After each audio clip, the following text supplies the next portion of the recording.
Hi, I'm Kate Solisti and welcome back to A Kinship with Animals, my YouTube channel where I share all kinds of words of wisdom from our animal kin, our family, and the wisdom teachers that they are. And today's message comes from the Hummingbird Council. I've had many messages from the hummingbirds over the years, and every single one seems so relevant for the moment. Today's message is about freedom and about responsibility.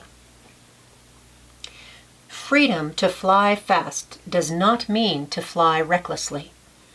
Great speed requires great focus and purposefulness.